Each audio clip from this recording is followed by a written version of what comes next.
The news hit like a truck. Reddit exploded and Fnatic was seemingly blindsided by one simple decision.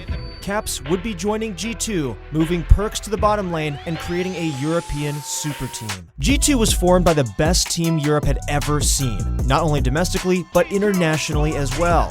Right now, the experiment seems to be working. G2 might actually be one of the best teams that Europe has sent to an international tournament. Sure, they might still lose to SKT in a best of 5, but for now, let's examine what makes G2 such a standout team. To start, G2 has star players in every single lane. Caps and Wunder are two of the best solo laners in the world. It's really that simple. Wunder's rise is incredible, and he's actually heralded as one of the best European top laners of all time. Wunder shines on anything in the top lane. He's really grown as a player since joining G2 and is seemingly only getting better with each split. And Caps, well, he's the best mid laner Europe has ever produced. Sorry, Alex Itch. Sure, everyone knows it, but he has the accolades to back it up. Caps has 3 straight EULCS championships. He also won MVP in the spring split, becoming the first ever European player to win back-to-back MVPs on different teams. The G2 mid laner has also been named first team All-Pro every single split he's been in the league but one, his rookie split where he was named to the second All-Pro team. To perform internationally, you need solo laners to match up every single game. Just ask a North American team what happens when you can't match up in a solo lane. But with both Wunder and Caps, G2 has this. Perks and Mickey X are G2's bot lane. While Mickey X has dealt with an injury for most of the spring, he still manages to be one of the best supports Europe has to offer. This makes him a fine choice for G2. Obviously, the biggest question mark heading into this year was Perks' swap to ADC. Changing lanes, even in your solo queue games, is tough, so imagine doing it for a pro team. But luckily for G2, Perks has fit in quite well. He certainly isn't the best ADC in the world, but he's been great as a laner, getting most of the CS and rarely getting caught out. If Perks can fix some of his teamfight positioning, G2 will be an even scarier team to play against this year. And last but not least, we have Jankos. The G2 jungler is clearly their fill-in-the-blanks guy. He's unselfish and will play whatever the team needs in a given comp. Jankos is capable of playing tanks, carries, and even Morgana. Clearly this team was constructed to perform, the only thing left to do was execute. Ask any analyst, G2's calling card is their flexibility.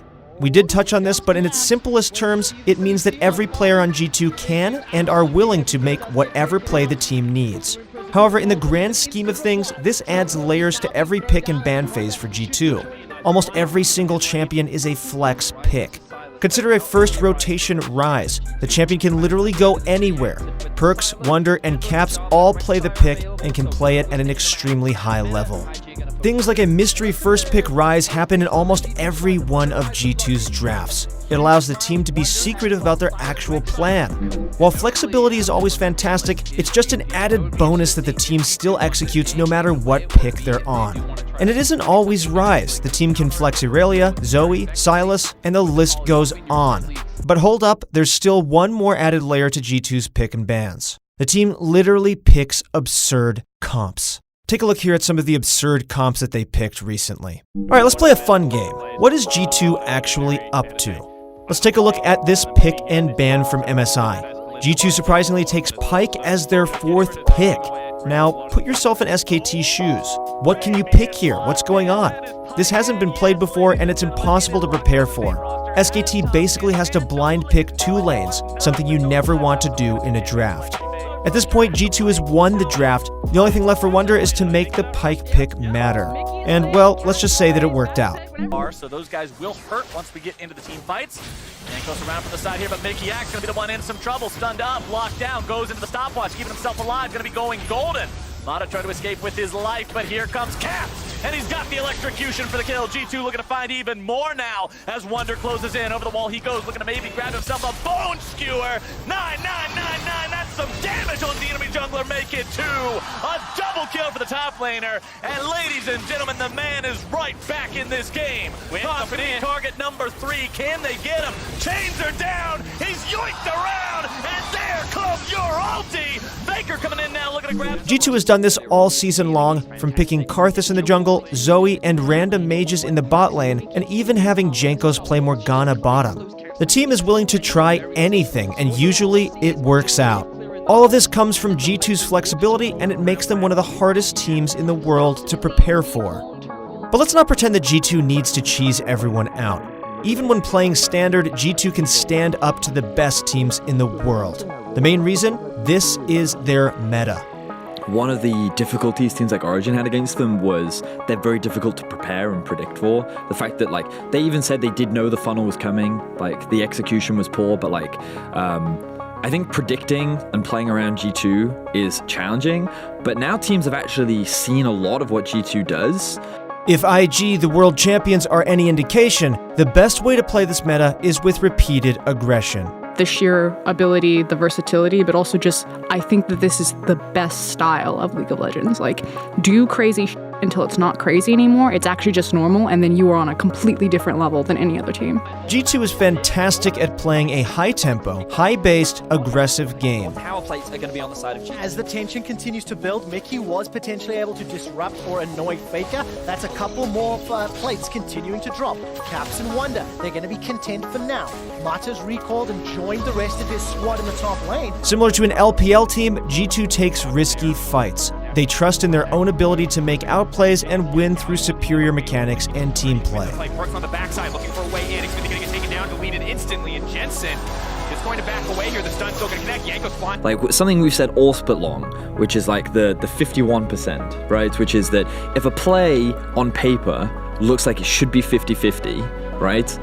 G2 players and Invictus Gaming players and like players like these will do it because they believe that they are the 51%, and 9 times out of 10 they make it work because they're just that good at League of Legends. And like Shy is one of the perfect examples of these kind of players where you watch his final, a team when they're losing, Shy's just like, well, you know what, I think I can 1v4 because that's the capabilities of my champion, and I can do this and I'll outplay, and he does, right? In true form, G2 looks for plays early in the game as well, forcing the enemy team into terrible spots. Is lying in wait.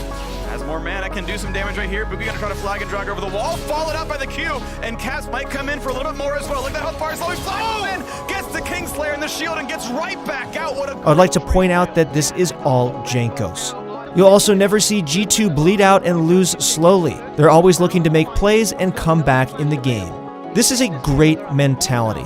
Far too many times, teams wait for a perfect opportunity that never comes. G2 forces the other team to execute. Oh man, what can he do? He's flashing forward, trying to make his way to Mickey. Mickey will put some damage. There's good damage in reply. I did not expect that to happen. Already there's one onto the Shy. Now Nick is in trouble. He finds a kill onto Mickey and he's escaping with his life. Rookie's got a Cataclysm. Does he throw it down? Yes, that will be enough. Now Jackie Love turns his attention to Perks. Flashes forward. Captain Rain gets the kills. Jackie Love is ripping apart G2. Caps needs to pop this GA. Teleport is available for Wonder. He should be able to join the fight in just a moment. Jackie Love steps forward. The shield from Caps keeps him alive. GA gets popped. The European standouts are also tremendous at playing around the map.